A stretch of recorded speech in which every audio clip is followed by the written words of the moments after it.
First, I just want to say before this review starts, I have no attachment to Pokemon at all. The most I've ever played is Pokemon Go, and the characters in Smash. Also, can we please just nerf Pikachu and get rid of every other Pokemon character in the game, except Jigglypuff? I like Jigglypuff. Unlike other franchises like Zelda or Fire Emblem or Xenoblade, I never cared about playing or buying Pokemon. All I ever heard of it was that Sword and Shield was the worst game in the series at that point. The remakes of Diamond and Pearl were really bad and apparently the worst Pokemon games ever. But Legends Arceus was pretty good, and now with the release of this game, Sword and Shield is a good game now.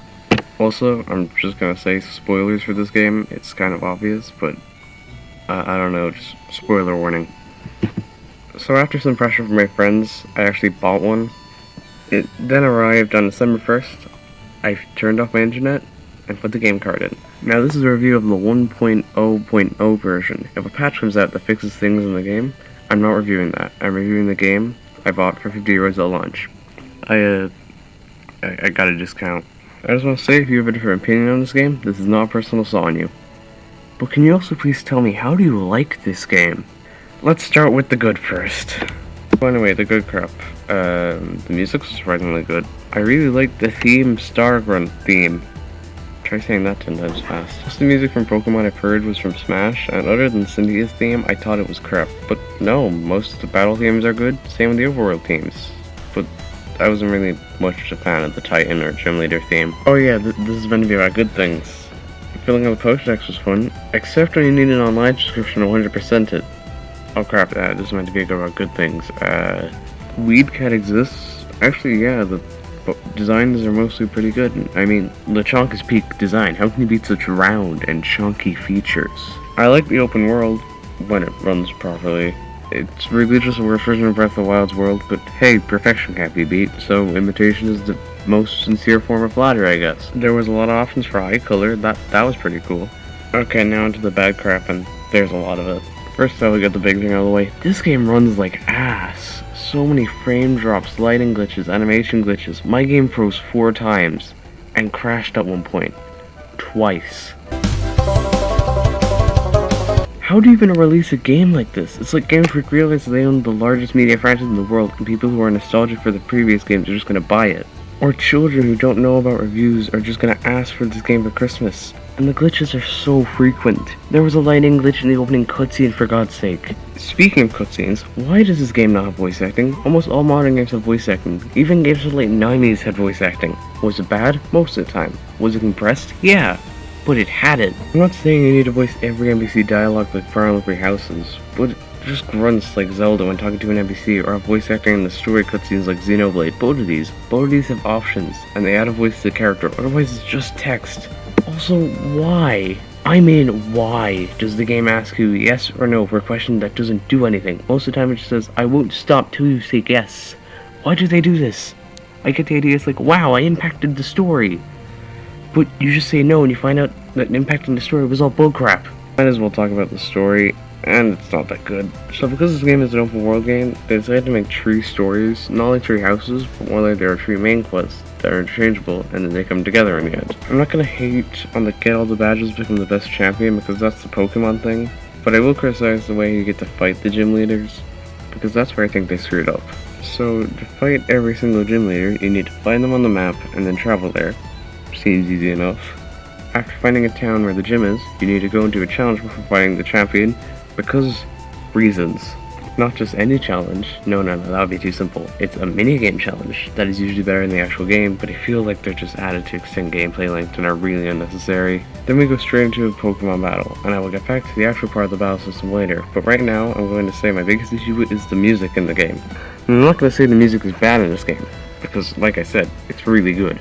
But for the gym leader specifically, when they tear the Pokemon, and I'll get back to that later, it goes from the alright gym leader team to a group of people humming the same thing over and over again. Also, the gym leaders have no character except for one, and she is the worst. This story is like a 3 out of 10. Okay, now to the next story, the Titan Pokemon story, and I actually like this one. Sure, there are some moments that I feel like could have been done more in some aspects better, but it's still good. So the main gist of this story is that this guy, Arvin, dog has disease. So you need to fight 5 big ass Pokemon to get herbs to cure the dog.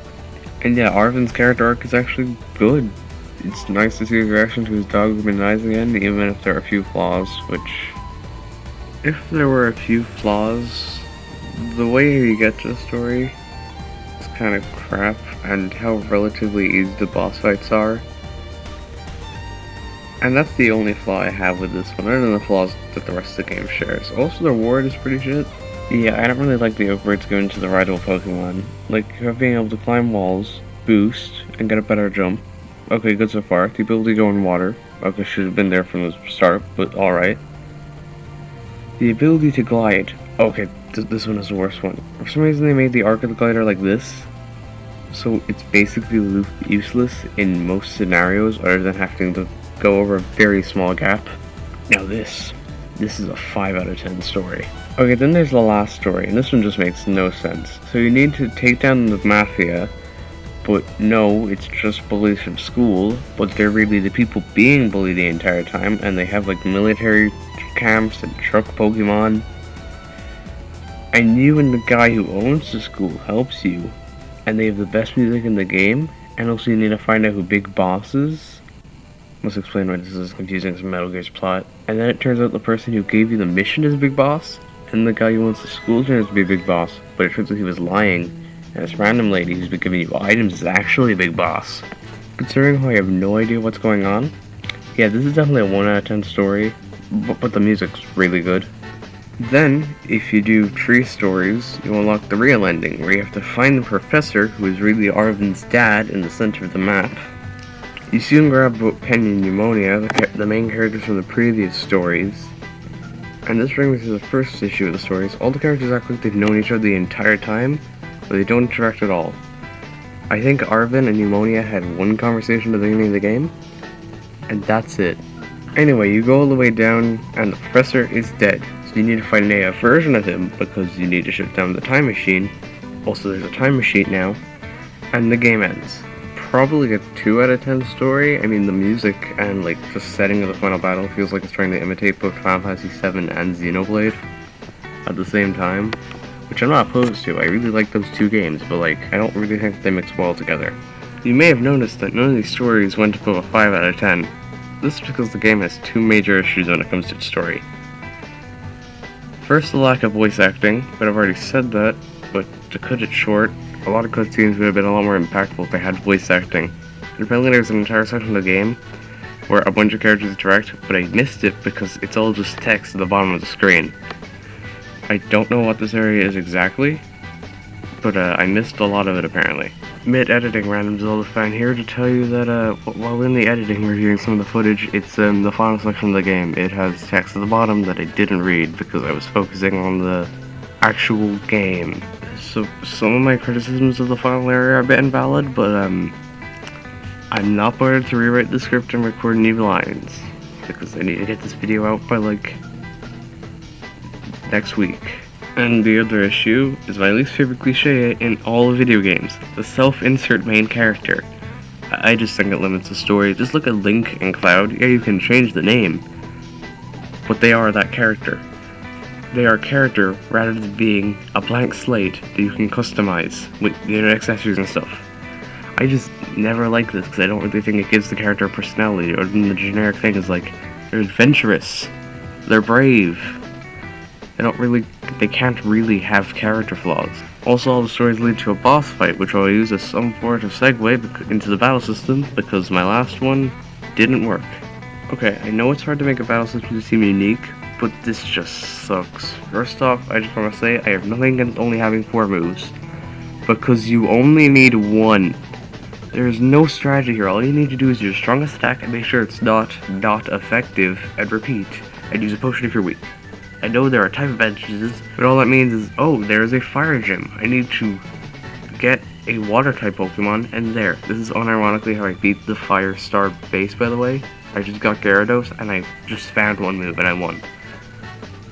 There's so many different things that just irritate me. Like, you can't see your opponent's health, and I swear, if I had €1 for every single time a crit caused me killing a Pokemon that I was about to catch, I would be using Filmora Pro instead of the free version. Also, there's the main gimmick of this game, terrorizing, and god, this is useless. So what it does is it makes your moves stronger if they are the same type, It also makes the Pokemon only one type, and it makes them shiny. And that's it. But the worst part of it is how long the cutscene is when you activate the Terra Orb. That's one of my main problems with the battle system. It's so slow. There's no speed up button, there's no skip attack button. It's just boring. I have to wait for some battles to go on. And sometimes they don't even mean anything. So yeah, this game is really bad. The battles are so boring, the story is such a mixed bag, and the game runs so badly. So it just had to sell over 10 million copies in 3 days. What the actual hell? On screen are a bunch of games that Celeste that are so much better than this pile of crap. Please play them, they really deserve it. Especially Xenoblade, that game is really underrated and really good. 3 out of 10, probably one of, if not the worst I've ever played. If you played it for under €10, then maybe get it, but other than that, just don't bother.